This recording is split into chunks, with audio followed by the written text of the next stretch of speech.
गुस्ताखी माफ हरियाणा में आपका स्वागत है। हरियाणा में 50 साल से खोजी पत्रकारिता कर रहे पवन कुमार बंसल। गुस्ताखी माफ हरियाणा में आज सुबह की चर्चा पर हम चर्चा करेंगे। ईडी जो इन्फोर्समेंट डायरेक्टरेट है, जिसके बारे में सुप्रीम कोर्ट के चीफ जस्टिस ने बड़ी तीखी टिप्पणियां की थी। उन्होंने सोनिया गांधी के दामाद रॉबर्ट वडेरा के खिलाफ दिल्ली की रोज एवेन्यू कोर्ट में चार्जशीट दायर की थी। वो चार्जशीट थी गुरुग्राम के शिकोहाबाद में उनकी कंपनी स्काईलाइट हॉस्पिटलिटी की जमीन के सौदों के बारे में। अब भी पूरे देश में वाहवाही हो रही थी ईडी की कि ईडी ने एक इतने पुराने केस को इन्वेस्टिगेट करके चार्जशीट दायर कर दी है। बड़े अखबारों में इंडियन एक्सप्रेस में सुर्खी में आया था, Gurugram land deal, ED names Vadra in chargesheet attach 43 properties linked to him and others, जबकि वडेरा ने इसे पॉलिटिकल विच हंट बताया था। अब भी पूरी वाहवाही हो रही थी ईडी की, लेकिन हरियाणा के आईएएस अफसर, चर्चित आईएएस अफसर अशोक खेमका जो रिटायर हो चुके हैं, बता दें उन्होंने जब ये लैंड डील हुई थी इसकी मोटेशन कैंसिल कर दी थी। और मोटेशन कैंसिल करना शेर के मुंह में हाथ डालना था, क्योंकि उस समय केंद्र में कांग्रेस सरकार थी और हरियाणा में भी भूपेंद्र सिंह हुड्डा मुख्यमंत्री थे। आपको बता दें अशोक खेमका ने ट्विटर, पहले जिसको बोलते थे आजकल एक्स है, उस पर 2 ट्वीट करके हंगामा कर दिया। भाई पूरे देश ने विदेश में अशोक खेमका की एक बार फिर चर्चा हो गई। आपको बता दें उन्होंने लिखा अशोक खेमका ने एक्स पर लिखा, chargesheet in DLF Skylight hospitality case deal is shoddy investigation why bribe given not involve as accused, it is case of quid pro, यानी इससे समझौता नहीं किया जा सकता।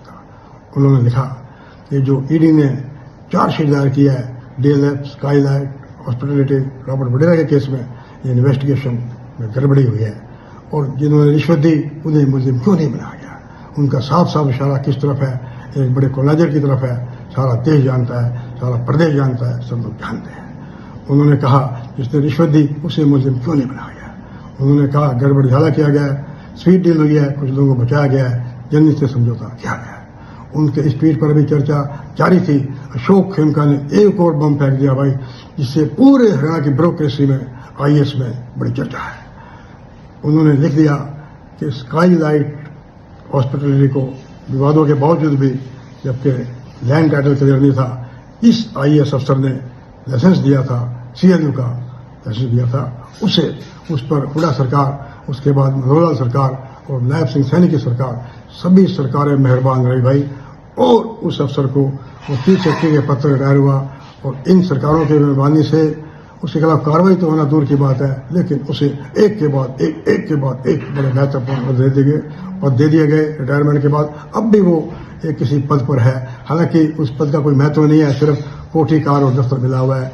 और ऐसी चर्चा भी है कि जब तक इस अफसर का स्वास्थ्य ठीक रहेगा, उपराष्ट्रपति धनखड़ की तरह अगर स्वास्थ्य खराब होने के कारण इस्तीफा देना पड़ा तो अलग बात है, वरना इन पर इतनी मेहरबानियां सरकारें, वो जब तक इनका स्वास्थ्य ठीक रहेगा इस पद पर बने रहेंगे। तो ट्वीट कर दिया खेमका साहब ने कि आईएएस अफसर जिसने दिया स्काईलाइट हॉस्पिटल को लाइसेंस दिया, अब रिटायर होकर भी तीसरी पारी खेल रहा है। उन्होंने लिखा harsh truth of public life, ये एक कड़वी सच्चाई है जिंदगी। हमने आपसे चर्चा की ईडी के केस की। आपको बता दें अशोक खेमका के बहुत से तबादले हुए। चलो हम उस मुद्दों पर नहीं जाते, तबादला सरकार का राइट है। एक किस्सा बताते हैं, जब हुड्डा साहब मुख्यमंत्री बने तो रणदीप सुरजेवाला मंत्री थे, उनके पिता शमशेर सिंह सुरजेवाला एमएलए थे। तो कैथल में सुरजेवाला साहब आए तो खेमका साहब की पहली पोस्टिंग ऐसे डीसी थी, रणदीप ने क्या उन्हें लगवाया था। तो शमशेर सुरजेवाला ने उनको फोन किया खेमका साहब को कि कोई बातें करनी है, घर आ जाओ। अब अशोक खेमका भी बड़े अड़ियल बंदे थे। उन्होंने अशोक खेमका ने भाई सुरजेवाला को फोन कर दिया कि जरूरी बात है तो रेस्ट हाउस में आ जाओ, वरना कल मेरे दफ्तर में आ जाना। जब शमशेर सुरजेवाला ने रणदीप को कहा ये अशोक खेमका या खाम का, भाई क्या लगवा दिया। एक चर्चा हम करेंगे, भूपेंद्र सिंह हुड्डा अब कांग्रेस का संगठन नहीं बन पा रहा, वो अड़े हुए हैं कि मेरे बेटे को प्रदेश अध्यक्ष बनाया जाए, और वो चाहते हैं प्रदेश अध्यक्ष बने, मुख्यमंत्री बने। इसमें कोई बुराई नहीं है। देवीलाल ने अपने बेटों को आगे बढ़ाया और भलेलाल ने बढ़ाया, बंसल ने बढ़ाया, मनोहर का कोई बेटा ही नहीं है, इसलिए आगे बढ़ाने की बात नहीं है। लेकिन अगर हुड्डा साहब चाहते हैं कि उनका बेटा मुख्यमंत्री बने, नेता बने, उन्हें संघर्ष करना चाहिए।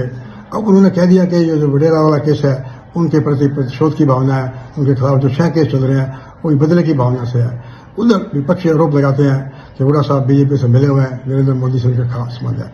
अरे हुड्डा साहब, कुर्बानी देनी पड़ती है।